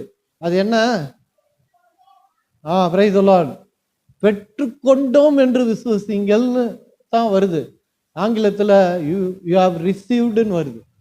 மூல பாஷையில பெற்றுக்கொண்டோம்னு வருது. புரியுதுங்களா? விசுவாசம்ன்றது என்ன? பெற்றுக்கொண்டோம் என்று சொல்வது தான் விசுவாசம் ஒழிய, பெற்றுக்கொள்வோம் பிரதர், கர்த்தர் கொடுப்பாரு பிரதர் அப்படின்றது விசுவாசமா? கிடையவே கிடையாது. நல்லா கவனிங்க. விசுவாசம் என்பது என்ன? பெற்றுக்கொண்டோம் என்று விசுவசிங்க. அப்போ நாம முறை ஜெபிக்கும் போது கர்த்தரிடத்துல கேட்கலாம், ஆண்டவரே எனக்கு சுகம் இல்லை, ஆண்டவரே என்னை சுகமாக்குங்கள்னு கேட்கலாம். அவ்வளவுதான். ஒரு முறை தான் கேட்கணும். 2வது முறை நம்ம ஜெபிக்கும் போது பெற்றுக்கொண்டோம் என்று விசுவசிக்கணும். பெற்றுக்கொண்டோம்னு விசுவசிக்கணும்னா நம்ம கர்த்தரிடத்துல என்ன சொல்லணும்? ஆண்டவரே நான் சுகமாயிட்டேன், உடைய தழும்புகளால் நான் சுகமாயிட்டேன், நான் சுகமாய் இருக்க போகிறேன், என் வாழ்நாளெல்லாம் நான் சுகமாய் இருப்பேன் அப்படின்றது நீங்கள் அறிக்கையிட ஆரம்பிச்சிட்டீங்கன்னா, அந்த ஒரு சொன்னீங்கல்ல, கேட்டீங்கல்ல, மறுபடியும் கேட்டீங்கன்னா, முதல்ல பெற்றுக்கொண்டோம் என்பதை நீங்க நம்பலன்னு தானே அர்த்தம். முறையா கேட்டீங்க இல்லையா? அதை நீங்க பெற்றுக்கொண்டோம் நீங்க நம்பிட்டீங்கன்னா, அடுத்த முறையிலேருந்து பெற்றுக்கொண்டோம் என்று சொல்லுவீங்களா ஒழிய, ஆண்டவரே இனிமேல் கொடுன்னு நீங்க கேட்க மாட்டீங்க. அப்போ பெற்றுக்கொண்டதுக்கு நன்றி. அப்போ இயேசுவின் தழும்புகளால் நான் சுகமானேன். யாராவது வந்து கேட்குறாங்க, என்னப்பா டாக்டரை போய் பார்க்குறியா, மருந்தெல்லாம் சாப்பிட்றியா அப்படின்னு கேட்டா நீங்க என்ன சொல்லணும்? நான் சுகமாயிட்டேன், சுகம் என்னுடையதான் இருக்குது. இயேசு சிலுவையில் அதற்காக பாடுகளை பட்டுட்டாரு, அவர் வேதனைகளை அனுபவித்துட்டாரு, துன்பங்களை அனுபவிச்சுட்டாரு. நான் வேதனை படக்கூடாதுன்றதுக்காக தான் அவர் அனுபவிச்சாரு. வியாதிகளை அவர் சுமந்தார் இல்லையா? அதனால தான் அவருடைய தழும்புகளால் நாம சுகமானோம். வேதம் சொல்லுது அவர் உரு தெரியாமல் அடிச்சாங்க அப்படின்னு வேதம் சொல்லுது. நேரம் இல்லை, நீங்க ஏசாயா 53 எடுத்து வாசிங்கன்னா, பார்க்கக்கூடிய ரூபம் இல்லாதவராக இருந்தார் என்று வேதம் சொல்லுது. நீங்க இங்க நிறைய இடத்துல சிலுவையை பார்த்துருப்பீங்க, அழகா மேக்கப்லாம் போட்டுன்னு இயேசு தொங்கி நிற்பார். பார்த்துக்கிறீங்களா? அழகா ரெண்டே அவங்க எங்கன்னா இங்க கொஞ்சம் அப்படியே இந்த பக்கம் கொஞ்சம் ரத்தம் 2 சுட்டு வழியும், இந்த கையில ரெண்டு வழியும், இந்த கையில 2 வழியும், அழகா இருப்பார். ஆனா அப்படியே வருத்தப்படுற மாதிரி இருப்பார், காலில் இருக்கும். ஆனா அப்படி இல்லை, கசாப்பு கடையில் ஆடு தொங்குறது பார்த்துக்கிறீங்களா? மூஞ்சி மோர எதுவுமே இருக்காது. அதை விட, ஏன்னா நிலத்தை ஏர் உழுதது போல அவருடைய உடலை உழுதார்கள் என்று வேதம் சொல்லுது. நிலத்தை எப்படி உழுவாங்கன்னு உங்களுக்கு தெரியும் என்ன விட, ஏன்னா நீங்கள் இந்த சைடில் இருக்கிறீங்க இல்லையா, எவ்வளோ ஆழமாக உழுவாங்க. அதே போல அவருடைய உடலை உழுதார்கள் என்று வேதம் சொல்லுது. பேஷன் ஆஃப் கிரைஸ்ட் பார்த்தீங்கன்னா தெரியும், அந்த சாட்டையை அடிக்கிறதுக்கு முன்னாடி ஒரு கட்டையில் அடிப்பாங்க, அது அப்படியே பிச்சுன்னு வரும் அந்த கட்டையெல்லாம், பார்த்துருக்கீங்களா? அதே தான் இயேசுவை அடிச்சாங்க. அப்படியே அடிச்சப்போ நீங்கள் நினச்சிக்காதீங்க, இங்கெல்லாம் வந்து சாட்டையில் அடிச்சுக்கிட்டு பிச்செல்லாம் எடுப்பாங்க, பார்த்துக்கிறீங்களா? எங்கள் ஊர்லலாம் அது பார்த்துருக்குறோம் நாங்கள். பார்த்துக்கிறீங்களா இல்லையா? பார்த்து, அந்த சாட்டை இல்லை அது, அது ஆணி இரும்பு இதனால் கலந்த சாட்டை. அது அடிச்சாங்கன்னா அந்த உள்ள அந்த முதுகுல இருக்கிற அந்த சதெல்லாம் அப்படியே பிச்சுக்கின்னு வந்துடும் ரத்தத்தோட. ஏன் அடிபட்டார் தெரியுமா? நாம வியாதிகளை அவர் சுமந்தார் என்று வேதம் சொல்லு. நம்ம அந்த வியாதிகளை சுமக்க கூடாது என்பதற்காக அவர் சுமந்தார் சிலுவையில். அப்போ நம்ம சுமக்க கூடாது இல்லையா? ஆண்டவர்கிட்ட சொல்லுங்க, நான் சுமக்க மாட்டேன் ஆண்டவரே, நீங்க சுமந்துட்டீங்க, உம்முடைய தழும்புகளால் நான் சுகமானேன் சொல்லிக்கிட்டே இருங்க. அந்த வியாதி வலு இழக்கும். ஏன்னா ரோமர் 17 நம்ம வாசிக்கிறோம், அந்த வியாதியை வலு இழக்கிற அந்த விசுவாசம் அந்த வார்த்தைக்குள்ள இருக்குது. நீங்க ஒரு காரியத்தை அடையிற வரைக்கும் உங்க வாயை விட்டு உங்க அந்த வார்த்தை நீங்காது இருக்கட்டும்னு வேதம் சொல்லுது இல்லையா? அது உங்க வாயை விட்டு பிரியவே கூடாது. ஐஸ்வர்யத்தை அடையிறது ரொம்ப ஈஸி, பணக்காரன் ஆகிறது ரொம்ப ஈஸி. கர்த்தர் என்ன சொல்றாரு? பணக்காரன் ஆகிறதுக்கு என்ன வழி சொல்றாரு? கர்த்தருடைய ஆசீர்வாதமே ஐஸ்வர்யத்தை தரும். திரும்ப திரும்ப சொல்லுங்க. இதை விட சிம்பிளா என்ன தெரியுங்களா? ஊழியத்துக்கு கொடுத்தீங்கன்னா திரும்பி நீங்க வந்துடும். எத்தனை பேருக்கு நம்பிக்கை இருக்குது? இந்த ஞாயிற்றுக்கிழமை ஒருத்தர் சொல்றாரு, ஒரு பணக்காரோ ஒரு அரசியல்வாதி யாரோ சொல்றாரு, 10 ரூபா கொடுத்தா 100 ரூபா கொடுக்குறேன் அப்படின்னா எத்தனை பேர் சர்ச்சில் இருப்பீங்க? எவ்வளோ கொடுக்குறீங்களோ அவ்வளோக்கு கொடுக்குறேன், அத்தனை ரேஷியோவில் கொடுக்குறேன் அப்படின்னா எத்தனை பேர் இருப்பீங்க? சத்தமே போட மாட்டீங்க. Price the Lord. அப்போ போயிடுவீங்க பொழுது. Price the Lord. நான் சொல்கிறேன் பாருங்க, ஆண்டவர் இங்கேயே தான் சொல்றாரு. புரியுதுங்களா? 10 கொடுத்தீங்கன்னா 100 கொடுக்குறேன்றாரு. அப்போ ஒருத்தர் 10 கொடுத்தா 100 கொடுக்குறேன்னா நம்ம என்ன பண்ணுவோம்? 10 ரூபா எடுத்துன்னு போவோமா? ஹலோ, எவ்வளோ எடுத்துன்னு போவோம்? சர்ச்சுக்கு எவ்வளோ எடுத்துன்னு வரோம்? கடவுள் நம்ப மாட்டோம்ல. நானா இருந்தா என்ன பண்ணுவான்? என்கிட்ட இருக்க காசு எல்லாத்தையும் எடுத்து போய் பக்கத்து வீட்டுக்காரன்ட்டெல்லாம் காசு வாங்கிட்டு வந்துடுவான் இல்லையா? யார் யார் ஃப்ரெண்டு இருக்கிறாங்களோ ஃபோன்லாம் போடுவேன், ஃபாரின்ல இருக்கிறவங்களுக்கு எல்லாம் போடுவேன், எப்பா நீ கொஞ்சம் காசை கொஞ்சம் போடு அப்படின்னு. ஒரு 10 லட்சம் 20 லட்சம் 10 லட்சம் போட்டால் 1 கோடி, ரைட்? 1 கோடி போட்டால் 10 கோடி, மல்டி பில்லியனர் அங்கே போயிடுது, ரைட்? கர்த்தர் அதுதான் சொல்றாரு காலங்காலமா.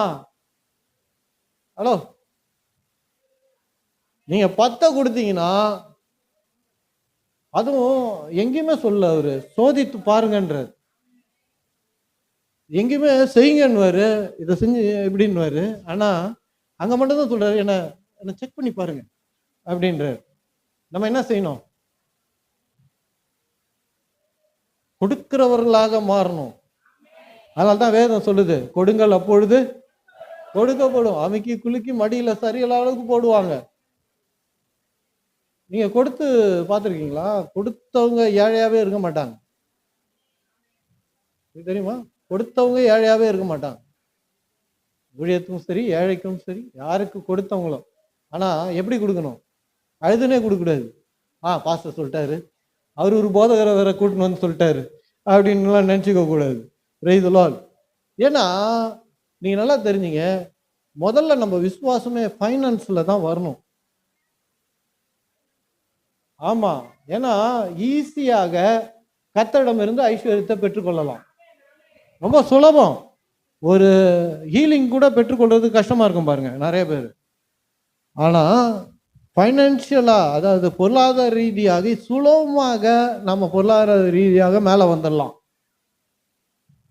தாளாரமாய் கொடுக்கிறவனுக்கு தாளாரமாய் கொடுக்கப்படும்னு கர்த்தர் சொல்றாரு. கர்த்தர் சொல்றாரு, உள்ளவனிடம் இருந்து உள்ளவனுக்கு கொடுக்கப்படும், இல்லாதவனுக்கு உள்ளதும் போயிடும். அப்படி என்ன சொல்றாரு? கொடுக்கிறவனுக்கு இன்னும் கொடுக்குறேன்றாரு. நம்ம நிறைய டைம் யோசிக்கிறோம், ஆனால் நமக்கு தெரியறது இல்லை. என்ன சொல்றாரு? கொடுத்தீங்கன்னா இன்னும் அதிகமாக கொடுப்பேன். நீங்க கொடுக்காம இல்லைன்றீங்களா, இல்லாம தான் போயிடும். Price the Lord. பணக்காரன் ஆகிற வழி ரொம்ப ஈஸி. பைபிள்ல கடவுள் ஒன்றும் உங்ககிட்ட இல்லாததை கேட்கவே இல்லை.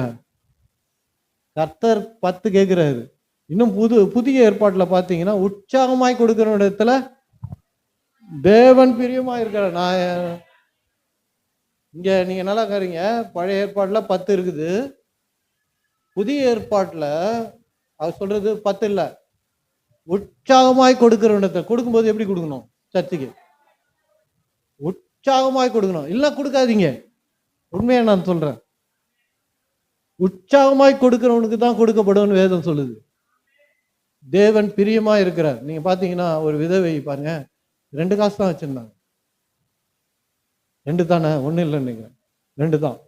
அவங்க அந்த காசை தன்னிடத்தில் உள்ளதை போட்டாங்க. நீங்க நல்லா தெரிஞ்சீங்க, ஏசு அங்க நின்று யாரு கூடயே பேசிட்டு இருக்காரு. நிறைய பேர் கட்டுக்கட்டாக கொண்டாந்து போட்டாங்க. ஆனா அந்த 2 காசு போட்டாங்க பாருங்க, அது சத்தம் கேக்குது டங்குன்னு. அவர் திரும்பி பார்த்தார் என்று வேதம் சொல்லுது. நீ என்ன மனநிலையில கொடுக்குறீங்கன்றது ரொம்ப ரொம்ப முக்கியம். அந்த மனநிலை கொடுக்குற நான் என் ஊழியத்தில் இருக்கிறவன்கிட்ட சொல்லுவேன், உற்சாகமா கொடுங்க, இல்லைன்னா வேணாம். அதுல ஒரு சீக்கிரட்டும் இருக்கு. ஏன் தெரியுங்களா? உற்சாகமாய் கொடுப்பவர்கள் 10% மேல தான் கொடுப்பாங்க. என் ஊழியத்தில் நான் பார்த்துருக்கேன். Price the Lord. இது ஊழியக்காரங்களை என்கரேஜ் பண்றதுக்கு, பிரைஸ் தி லார்ட், என்கரேஜ் பண்றதுக்கு இல்லை, அதுதான் சத்தியம். உற்சாகமாய் நீங்க கொடுக்க ஆரம்பிச்சீங்கன்னா 10, 5 அதெல்லாம் கணக்கே கிடையவே கிடையாது. நானே நிறைய பார்த்துருக்கேன். போன மாசம் எங்க வீட்டில் கரண்ட் பில்லு மட்டும் 11,000 வந்துச்சு. அதுக்கு எனக்கு தெரியல ஏன் இவ்வளோ வந்துச்சுன்னு தெரியல. ஒரே ஒரு ஏசி தான் நான் யூஸ் பண்றேன். என்னன்னு தெரியல, அப்படி யோசிச்சுட்டே இருந்தேன், என்னன்னு தெரியல. அதுக்கப்புறம் நான் யோசித்தேன், கர்த்தர் இடத்துல ஒன்னே ஒன்று தான், என்ன செய்யணும், ஒரு காணிக்கையை கர்த்தருக்கு கொடுப்போம் அப்படின்னு சொல்லி கொடுத்தேன். நல்லா கவனிங்க, அந்த 11,000 நான் கொடுக்க வேண்டியது இல்லைன்னு ஆயிடுச்சு.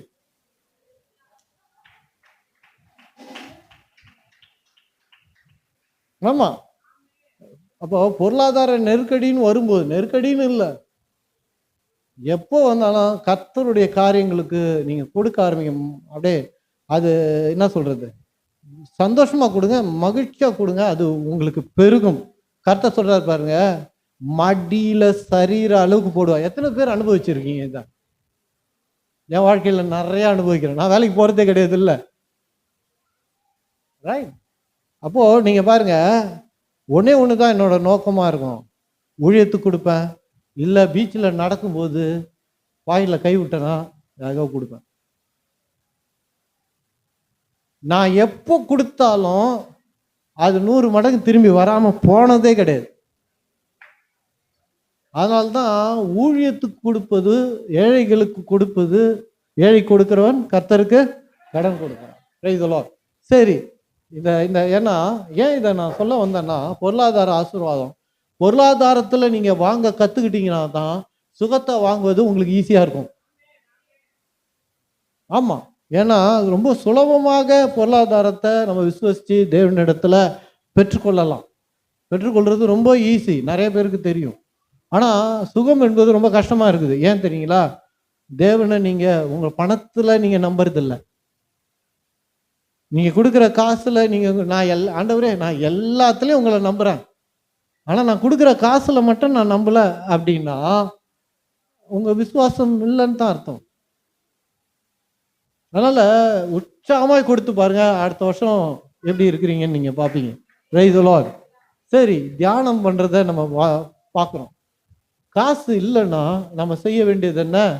கர்த்தருடைய ஆசீர்வாதமே இல்லை, வேற எந்த வசனம் கூட, ஐஸ்வர்யத்துக்குரிய வசனத்தை நீங்க எடுத்து வச்சுக்கிட்டு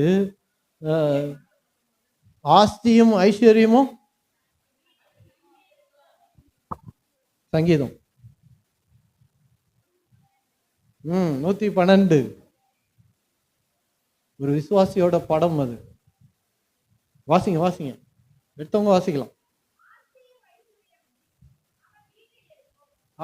ஆஸ்தியும் ஐஸ்வர்யமும் யார் வீட்டுல? நீதிமான் வீட்டுல. யாரையா சொல்றாதீங்க. இன்னும் நம்ம நீதிமான்றது நிறைய கிறிஸ்தவங்க வந்து அப்ரஹாம், நோவா, எசேக்கியா ராஜா, இவங்களாம் தான் நீதிமான் அப்படின்றோம். அப்ரஹாம் ஏன் நம்மள நீதிமான் சொல்றது இல்லை? ஏன்னா நம்ம பாவம் செய்கிறோம் அப்படின்னு நமக்கு தெரியுது அப்படின்னு நான் நினைக்கிறேன். ரைட்? அப்படிதானே? அவங்களெல்லாம் நீதிமான் சொல்றது. நோவா நீதிமான், அவர் நீதிமான், நீங்கள் நீதிமானா இருந்தீர்களா அப்படின்னு. அப்ரஹாம் எடுத்து பாருங்க எத்தனை தடவை போய் சொல்லியிருக்கிறான்னு. ஹலோ, அவன் பொண்டாட்டியே தங்கச்சி அப்படின்னுட்டான். தங்கச்சி அப்படின்னு போய் சொல்லிட்டான். அதை 2-3 தடவை சொல்லிட்டான் வேற. பார்த்தீங்களா? ஆனால் கடவுளுடைய பார்வையில் அவன் நீதிமானாக இருந்தான். அதனால் பாவம் செய்யறதுக்கெல்லாம் நான் சர்டிஃபிகேட் கொடுக்கறது இல்லை, என்கரேஜ் பண்ணுறது இல்லை. தேவன் சிலுவையில் நம்மளை நீதிமானாக்கி இருக்கிறார். அப்போ ஆஸ்தியும் ஐஸ்வர்யமும் நம்ம வீட்டில் தங்கணும். அல்லேலூயா. அப்போ ஆஸ்தியும் ஐஸ்வர்யமும் எங்க இருக்குது? நீதிமான் வீட்லையா? அப்போ பக்கத்து வீட்டுக்கு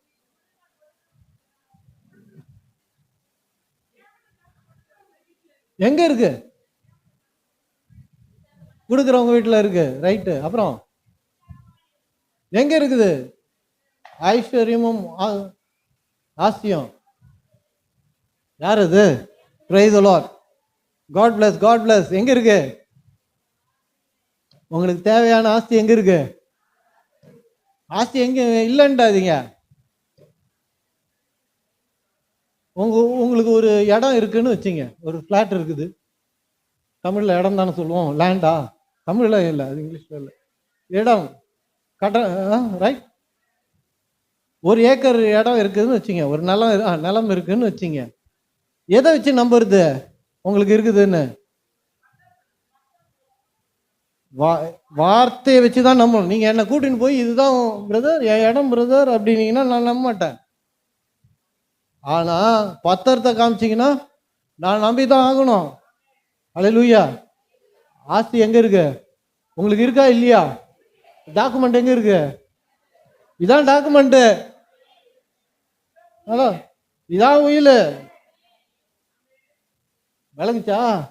இந்த உயில் கர்த்தர் உங்களுக்கு எழுதி கொடுத்துருக்கிறார். ரச்சி பாப்பா யார் எழுதி கொடுத்தார்? பொய் சொல்லாத தேவன் எழுதி கொடுத்துருக்கிறாரு. எழுதி கொடுத்துருக்காருன்னா அவர் பொய் சொல்லல. இருக்குதா இல்லையா உங்களுக்கு இடம்? எப்படி இருக்குது? டாக்குமெண்ட் உங்க கையில இருக்குது. ஹலோ, அதை பெற்றுக்கொள்றது தான் விசுவாசம். கொடுத்துட்டாரு, டாக்குமெண்டே கையில இருக்குதுங்க. வேற ஒருத்தன் அதுல இருக்கிறான். அக்கிரமக்காரனுடைய ஆஸ்தி நீதிமான்கென்று சேர்த்து வைக்கப்படுறது. நிறைய பேர் பணக்காரனை பார்த்தா ரொம்ப பொறாமையா இருக்குது கிறிஸ்தவ ஆவிக்குரிய. ஏன்னா நிறைய குறை சொல்றேன்னு இல்லை, சபைகள் உங்களுக்கு பொண்ணு வேணாம், பொருள் வேணாம், எதுவும் வேணாம்ங்கிறது. அப்படி இருப்பதான் கடவுளுக்கு ரொம்ப பிடிக்கும் அப்படின்றாங்க. உங்களுக்கு தெரியுமா, சிலுவையில் இயேசு தரித்திரரானார். தரித்திரர் கிடையாது, அவரு தரித்திரர் ஆனார். அதான் கரெக்டான வார்த்தை. ஆமா, கவனிங்க. அவரை சிலுவையில் அறையறதுக்கு முன்னாடி அவருடைய ஆடையை கழட்டி சீட்டு போடுறாங்க. கவனிச்சிங்களா? யார் அது சீட்டு போடுறாங்கன்னா ரோமன் சோல்ஜர்ஸ். சோல்ஜர்ஸ் தமிழில் என்ன சொல்றோம்? சிப்பாய்கள். கரெக்டாக சிப்பாயின்ற வார்த்தை இருக்குல்ல, போலீஸ். அவங்களாம் வந்து இயேசுவோட அவர் போட்டிருந்த உடையை பார்த்து அவங்க விரும்புகிறாங்க. அவர் போட்டிருந்த உடைய நல்லா தெரிஞ்சுங்க, அவங்க கவர்மெண்ட் சர்வெண்ட்டு. இன்னொருத்தர் போட்டிருந்த சட்டையை விரும்புவாங்களா? நல்ல நல்ல குவாலிட்டியாக இருக்கிறதுனால தான், விலை உயர்ந்த ஆடையை அவர் அணிந்திருந்ததுனால தான் இவங்களுக்கு அது மேலே ஒரு நோட்டம், யாருக்கு எடுத்துக்கொள்றது என்று. அப்போ இயேசு விலை உயர்ந்த ஆடையை அவர் போட்டிருந்ததுனால தான் கவர்மெண்ட்ல சம்பளம், நல்ல சம்பளம் வாங்குறாங்க. அவர்களே அந்த ஆடையை வாங்க முடியாதுன்றதுனால சீட்டு போட்டு கேட்குறாங்க. அப்போ கர்த்தர் இயேசு பணக்காரரா இருந்தாரா இல்லையா? அவருடைய ஆடையை, விலை மதிப்புள்ள ஆடையை அவர் அணிந்திருந்தார் என்று வேதம் சொல்லுகிறது. அவர் பணக்காரரோடு இருந்தார் என்று வேதம் சொல்லுகிறது. Praise the Lord. Hallelujah. அப்போ நம்ம நல்லா தெரிஞ்சுக்கணும், இந்த இதான் டாக்குமெண்ட். இந்த டாக்குமெண்ட்ல இருக்கிறது உங்க வாழ்க்கையில வரணும்னா என்ன செய்யணும்? திரும்ப திரும்ப விசுவாசம்ன்றது என்ன? திரும்ப திரும்ப பேசணும், காது கேட்கிற மாதிரி பேசணும். லண்டன்ல ஒரு அம்மா இருந்தாங்களாம், மறுபடியும் சொல்றேன் நான். லண்டன்ல ஒரு அம்மா இருந்தாங்களாம், ரொம்ப கஷ்டப்பட்டு இருந்தாங்க. அவங்களுக்கு ரொம்ப வயதும் கொஞ்சம் ஆயிடுச்சு, தனியா இருக்கிறாங்க, ரொம்ப கஷ்டம், சாப்பிட்றது கூட இல்லை அவங்களுக்கு. அதனால ஒரு ஆலயத்துக்கு தொடர்ந்து போயிட்டே வந்தாங்களாம். அந்த பாஸ்டர் ரொம்ப பரிதாபப்பட்டு கையில் இருந்ததெல்லாம் கொடுப்பாராம். இந்த அம்மா ரொம்ப கஷ்டப்படுறாங்களே அப்படின்னு ஒரே ஒரு ஆள் தான் அப்படியே இருந்தாங்களாம். அவங்களுக்கு வேலையும் இல்லை, படிப்பும் இல்லை, என்ன பண்ணுறது அப்படின்னு. அப்போ ஒரு அம்மா அந்த ஒரு நாள் வந்து பாஸ்டர் கூப்பிட்டாங்களாம், வாங்க என் வீட்டில் வந்து கொஞ்சம் ஜெபம் பண்ணிட்டு போங்க அப்படின்னாங்களாம். அப்புறம் பாஸ்டர் வந்து ஜெபம் பண்ணாராம், ஆண்டவர்கிட்ட ஜெபம் பண்ணி எல்லாம் ஆராதனைலாம் நடத்தி ஜெபம்லாம் பண்ணி முடிச்சிட்டாராம். முடித்த பிறகு ரொம்ப வறுமையில் இருக்கிறவங்க. அப்போ பாஸ்டர் என்ன பண்ணாராம், அவங்க ஏதோ காப்பி போடுறதுக்காக போனாங்களாம். அப்போ ஒரு வீட்டை சுற்றி பார்க்கலான்னா ரொம்ப குடிசை, ரொம்ப பாழடைஞ்ச ஒரு இடத்துல இருக்கிறாரு. அந்த அம்மா சொல்கிறாங்க, நான் வேலைக்கெல்லாம் கூட போக முடியாது, ஏன்னா படிக்கல அப்படின்னு. அப்படி சுற்றினே வரக்குள்ள ஒரு ஃப்ரேமை பார்த்தாராம்.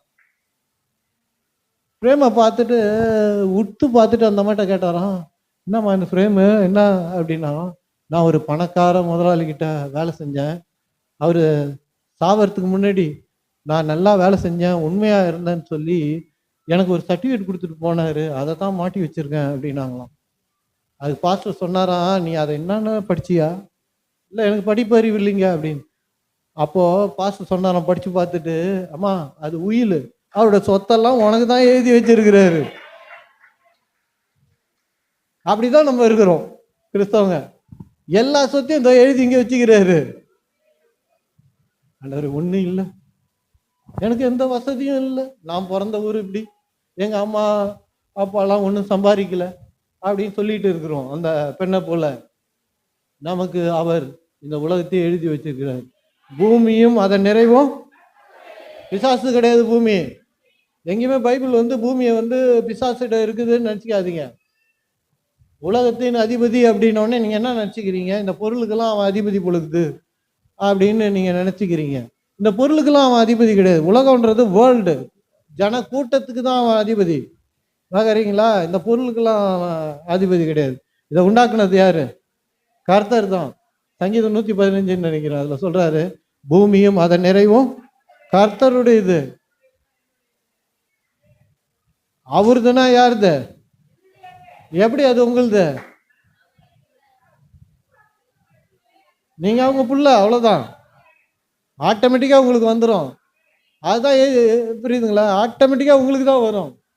புரியுதுங்களா? பூமியும் அதன் நிறைவும் கர்த்தருடையதுன்னா உங்ககிட்ட இல்லைன்னா அதுல வேற யாரோ இருக்கிறாங்க. ஹலோ, துன்மார்க்கனுடைய ஆஸ்தி, ஆமா, அவன் நம்ம வீட்டெல்லாம் பார்த்துக்கிறதுக்காக அதுக்குள்ள இருக்கிறான். ஹலோ, நல்லா கவனிங்க. கானான் தேசத்துக்குள்ள போறாங்க, டைம் ஆயிடுது. Okay, good. கானான் தேசத்துக்குள்ள போறாங்க. மோசே ஒரு 12 பேரை அனுப்புறாரு உள்ள. 10 பேரா 12 பேரா? 12 பேர். Price the Lord. என்னை விட நீங்க நல்லா படிச்சிருக்கீங்க பைபிள.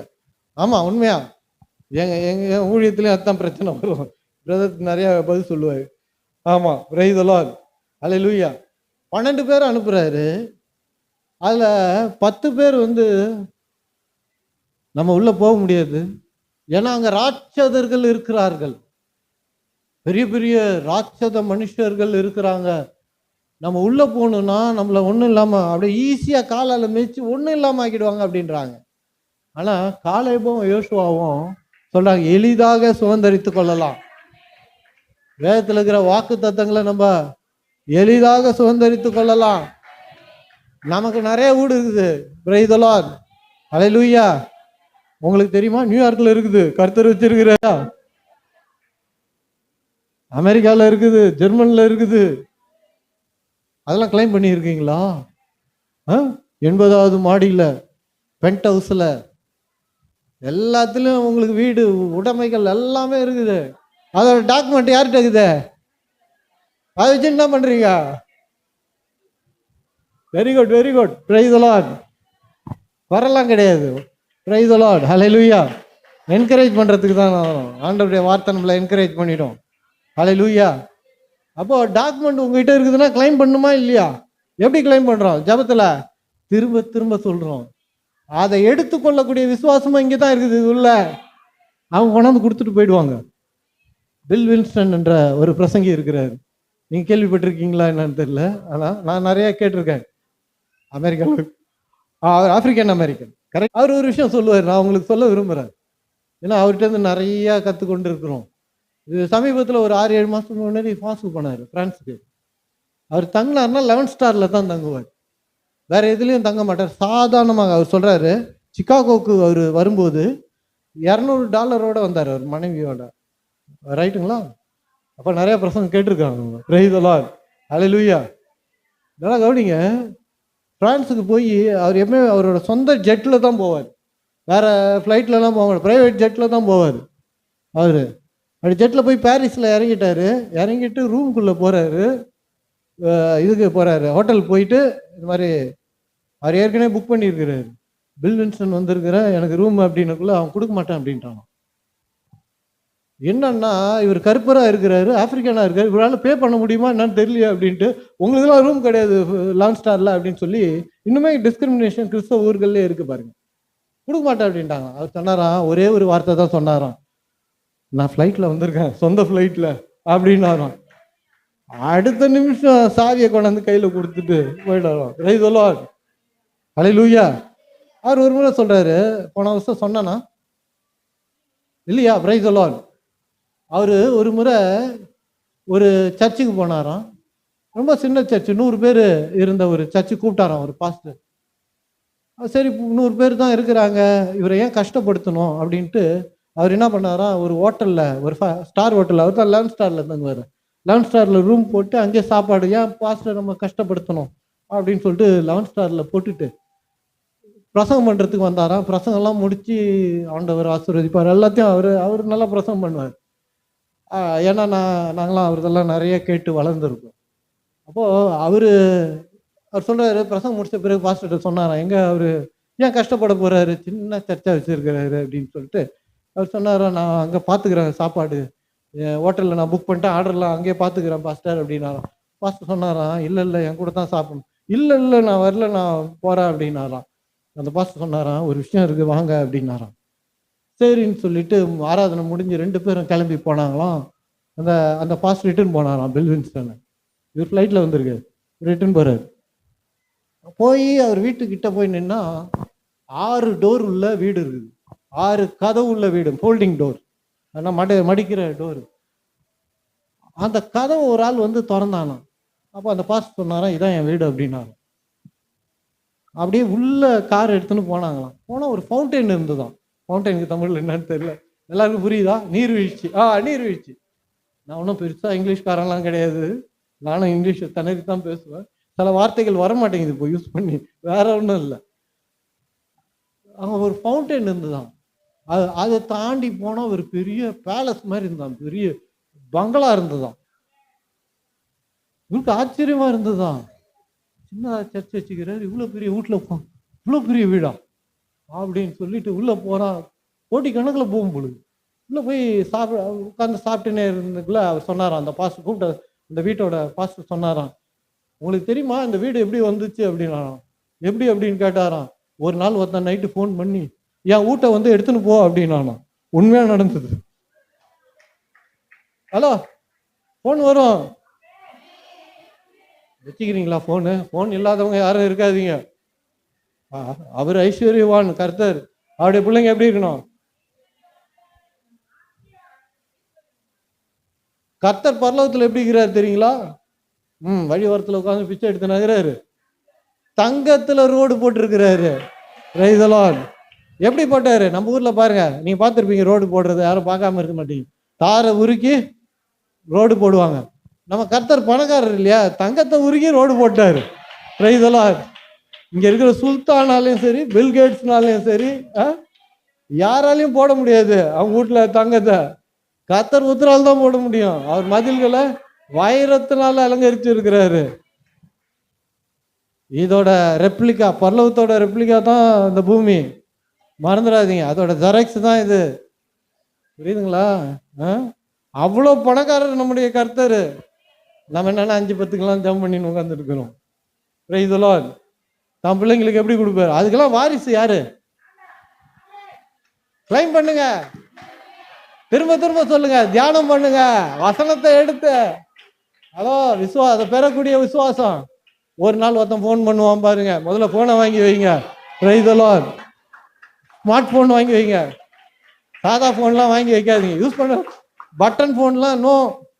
பட்டன் போன்லாம் ஆப்பிள். மெய்யாலும் நான் 2010 காசே கிடையாது, 20 ரூபா தான் இருந்தது கையில். மெய்யாலும் நான் ஒரு நாள் பால் வாங்க போகக்குள்ள சாப்பாட்டுக்கு கஷ்டப்பட்டதே இல்லை, கர்த்தர் வச்சதே இல்லை. அப்போ ஊழியெல்லாம் முடிஞ்சிச்சு, பெரிய ஊழியம் செஞ்சுட்டு இருந்தேன். அதோட கேத்தலிக்லாம் இருந்தேன். அங்கேயே நிறைய பேர் பார்த்தீங்கன்னா கன்வெர்ட் ஆனாங்க. நிறைய ஃபாதர்ஸ்லாம் நிறைய கூப்பிடுவாங்க என்ன. ஆனால் நம்ம ஏன் இதை சொல்கிறேன்னா, என்ன சொல்ல வந்தேன்னு மறந்துட்டேன். 20 ரூபாவோட நடந்து போனேன். ஆமாம். அப்போது நான் கர்த்தர் இடத்துல ஜெபம் பண்ணேன். எங்கள் அண்ணன்லாம் வந்து ஃபோன் வச்சுருந்தான், ஆப்பிள் ஃபோன் வச்சுருந்தான். மிகல்மே எங்கள் அண்ணன். ஓகே. அப்போ எனக்கு ஒரு ஆசை, அந்த மாதிரி ஃபோன் வச்சுக்கணும். 2010 நான் ஒரு பட்டன் ஃபோன் தான் வச்சுருந்தேன். அப்போ நான் உட்காந்து யோசிச்சு வர பாப்பேன், சிந்தி ராத்திரில் இந்த மாதிரி ஒரு ஃபோனு, அதை சிந்திச்சு அதை தரிசனமாக வேற காணுவேன், பேசுவேன் பாருங்க. அப்போ ஒன்றுமே இல்லை. ஆனால் நான் இன்னைக்கு சொல்கிறேன், ஆப்பிள்லாம் யூஸ் பண்ணிட்டேன், நிறைய ஃபோன் யூஸ் பண்ணிட்டேன். Praise the lord. ஹல்லேலூயா. விசுவாசத்தில் மட்டும்தான். இந்த பில் வின்சன் நாங்கள் சொல்லிட்டு இருந்தேன் இல்லைங்களா, மணி ஆயிடுச்சு, இன்னும் ஒரு 5 நிமிஷம் சொல்லி முடிச்சிடறேன், ரேப்பப் பண்ணிடுறேன். மறுபடியும் அழைப்பு வரும்னா வருவேன். Praise the lord. ஹல்லேலூயா. அப்போது அவர் கேட்டாராம், ஒருத்தன் ஃபோன் பண்ணி நைட்டு சொன்னான். நான் நினச்சேன் ஏதோ பைத்தியக்காரன் பொழுது, லூஸ் பொழுது, 9:30 மணிக்கு நான் படுத்த பிறகு ஃபோன் பண்ணுறான். பண்ணி ஏதோ மூலக்கோளாறு பொழுது சொல்கிறான் பொழுது நான் விட்டுட்டேன். அப்புறம் 2 வாரம் கழிச்சு ஃபோன் பண்ணான். ஃபோன் பண்ணி என்ன சொன்னேண்ணே, வீட்டை வந்து எடுத்துன்னு போகாமல் விட்டுட்டேன், வந்து நாளைக்கே வந்து வீட்டை எடுத்துன்னு போ அப்படின்னா. இவருக்கு மண்டை குழம்பி போச்சான். என்னடா இது, 2 வாரம் கழிச்சு ஃபோன் பண்ணுறானே அப்படின்ட்டு அடுத்த நாள் போனாராம். ஒன்றுமே சொல்ல, டாக்குமெண்ட் எல்லாத்தையும் கையில் கொடுத்துட்டு நான் போகிறேன் அப்படின்ட்டு போயிட்டான் அவன். Price the Lord. என்னான்னு கேட்டாரான் அவன்கிட்ட. என்ன அப்படின்னு கேட்டாரான். ஏன் இப்படிலாம் பண்ணுற அப்படின்னு கேட்டாரான். ஊழியக்காரர் இல்லையா, ஏன் இப்படிலாம் பண்ணுற அப்படின்னு கேட்டாரான்.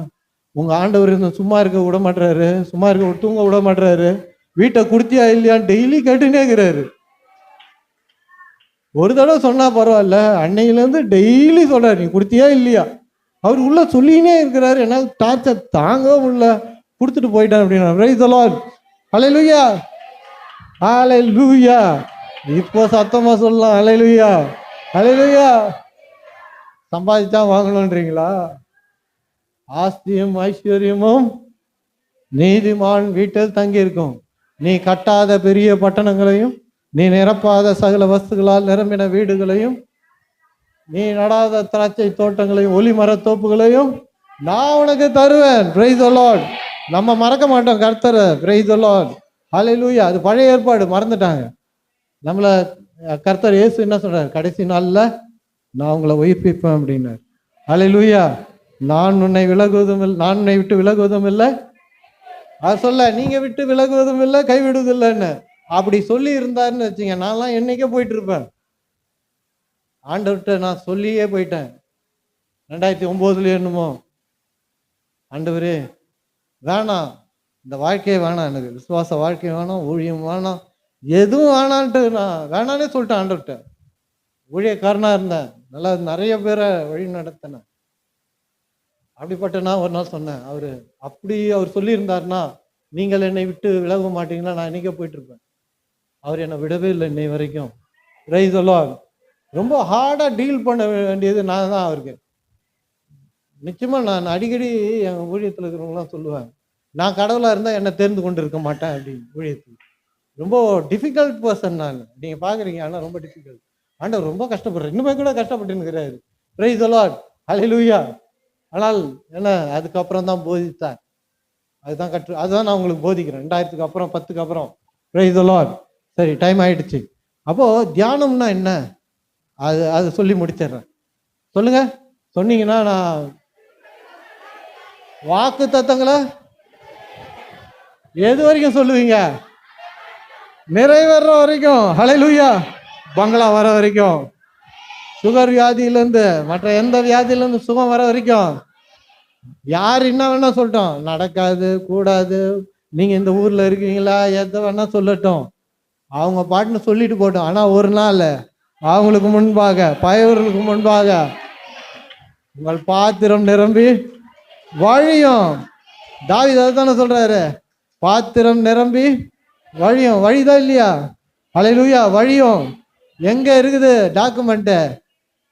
இனிமேல் படிக்குள்ள ஏதோ தூக்கம் வரலன்னு படிக்கிறது கூடாது. நான்லாம் தொடங்கக்குள்ள உண்மையா சொல்றேன், தூக்கம் வரலன்னா பைபிள் தான் படிப்பேன் நான். ஆமா, கொஞ்ச நேரத்துலலாம் கொட்டாய் வந்துடும். மெய்யாலும். Praise the lord. ஆமா, அது தூக்கத்துக்காக படிக்க ஆரம்பிச்சு தான் நீ ஊழியக்காரன் ஆயிட்டேன். Praise the lord. நம்ம பலகீனத்தில் அவருடைய பலன் பூர்ணமாய் விளங்கும். Hallelujah. Praise the lord. Hallelujah. விளங்குச்சுங்களா? வசனத்தை விடாதீங்க. ஏன்னா வசனத்தோடு நீங்க அறிக்கை இடும்போது அந்த வசனத்தோடு ஐக்கியப்படுறீங்க. வசனத்தோடு ஐக்கியப்படுறீங்கன்னா யோவான் 1:1 கர்த்தரோடு ஐக்கியப்படும் போது என்ன நடக்கும்? அற்புதங்கள் நடக்கும். Praise the lord. ஹல்லேலூயா. உங்கள் நாவை விட்டு பிரியாது இருப்பதாக. யோசுவாவுக்காக தான் சொன்னாரு கர்த்தர், உங்கள் நியாயப்பிரமாணம். இப்போ நியாயப்பிரமாணம் கிடையாது, முடிஞ்சிருச்சு நியாயப்பிரமாணம். அதனால்தான் சங்கீதத்தில் சொல்லுது, வேதத்துல தியானமாய் இருக்கிற மனுஷன் பாக்கியவான். ஹல்லேலூயா. வசனத்தை சொல்லின்னு படிக்கிற பிள்ளைங்க சொல்லுங்க, நிறைய மார்க் வாங்குவோன்னு சொல்லுங்க. ஞானத்தை யாக்கோபு 1:1 இல்லை, ஃபர்ஸ்டா வரணும், த பெஸ்டா வரணும். Hallelujah. Praise the lord. Hallelujah. கடைசியாக முடிச்சிடறேன், இன்னும் ஒரே ஒரு நிமிஷம் தான். யூடியூப் சேனல் எங்களுது இருக்குது, பர்மிஷனோட பிரதர். நீங்கள் சப்ஸ்கிரைப் பண்ணிக்கலாம். நீங்கள் ஞாயிற்றுக்கிழமை ஒரு பெரிய சர்மனை கேட்கணுன்றதில்ல, விருப்பப்பட்டால் கேட்கலாம். ஆனால் அன்றாடம் காலையில் 8 செகண்டு தேவனுடைய வார்த்தையை போடுறேன். குறிப்பாக அன்றாடம் கேளுங்க, தப்பு இல்லை. முந்தா நேற்று ஒரு வசனம் போட்டிருந்தேன், அதுக்காக தான் ரொம்ப மெயினாக. அது என்னன்னா, அவருடைய தழும்புகளால், இயேசுவின் தழும்புகளால் சுகமானீர்கள் என்று. நீங்கள் ஒருவேளை வியாதியாக இருப்பீங்கன்னா இன்னையிலேருந்து இயேசுவின் தழும்புகளால் சுகமானோம் என்று பேசுங்க. ராத்திரி தூங்குறதுக்கு முன்னாடி அந்த யூடியூப்ல அதை ஓப்பன் பண்ணி ஆன் பண்ணி பக்கத்தில் வச்சிருங்க. அது பாட்டுன்னு இயேசுவின் தழும்புகளால் நீங்கள் குணமானீர்கள், இயேசுவின் தழும்புகளால். அந்த கடைசி 10 நிமிஷம் இருக்கு பாருங்க, அது சொல்லிட்டு முடிக்கணும்னு நினைக்கிறேன். அது பாப்பா, அது ரொம்ப பெரிய பிரசனம். ஆனால் நான் ஒரு சின்னதாக சொல்கிறேன். வாழ்க்கையோட மாற்றக்கூடிய கடைசி, உங்கள் வாழ்க்கையை மாற்றுறது அந்த கடைசி 10 நிமிஷம் தான். பெரிய சயின்டிஸ்ட் எல்லாம் சொல்லுவாங்க, அது ஒன்றும் பெரிய இது இல்லை. அது என்னன்னா, கடைசி 10 நிமிஷம் நம்ம என்ன பேசுகிறோமோ, எதை நம்ம கேட்குறோமோ, எதை சிந்திக்கிறோமோ, அது சீக்கிரம் நம்ம வாழ்க்கையில் நிறைவேறிடும். Price the Lord. அதனால தான் இயேசுவின் தழும்புகளால் சுகமானேன்னு, யாராவது உடல் நல்ல சுகம் இல்லாதவங்க இருக்கிறாங்கன்னா அவங்களுக்கு இயேசுவின் தழும்புகளால் சுகமானேன்னு சொல்லுங்க. சில பேரால் ஜெபிக்க முடியாது, அதை ஆன் பண்ணி ஒரு 10 நிமிஷம் வச்சுட்டு அன்றாடம் இரவு அதை கேட்டுனே இருந்தீங்கன்னா அதுக்குள்ளே போயிடும். இயேசுவின் தழும்புகளால் சுகமானேன் அப்படின்னு போயிடுச்சுன்னா ஒரு 8 மணி நேரம் நீங்கள் ஸ்லீப்லேயே இருப்பீங்க. எந்த பிசாசால உங்களை தொந்தரவு கொடுக்கவே முடியாது. அவிசுவாசமாக நெகட்டிவாக எதுவும் பண்ண முடியாது. அது என்ன பண்ணும்? உள்ளே போயிடும். வேதம் என்ன சொல்லுது? விசுவாசன்றது வேலைக்கார மாதிரி நமக்கு, அது போய் அங்கே வேலை செஞ்சு வரும்னு வேதம் சொல்லுது. ஓகேங்களா? அப்போது நீங்கள் அதுக்குள்ளே போட்டிங்கன்னா அந்த எந்த வசனம் திரும்ப திரும்ப நீங்கள் பேசிட்டோ இல்லை யூடியூப்பில் கேட்டுட்டோ அது உள்ளே இறங்கிடுச்சோ, 10 நிமிஷம் இறங்கிடுச்சோ, என்ன நடக்கும்னா கொஞ்சம் காலத்தில் அது உங்களுக்கு தோன்ற ஆரம்பிக்கும். Praise the lord. ஹல்லேலூயா. அதுதான் அந்த சேனல் சப்ஸ்கிரைப் பண்ணிங்க. அந்த சுகம் இல்லாதவர்களுக்கு நான் ரொம்ப சொல்கிறது அதுதான். Praise the lord. God bless you. எல்லாரும் எழுந்து நிற்போம். பாஸ்டர் அவங்க ஜெபம் பண்ணுவாங்க.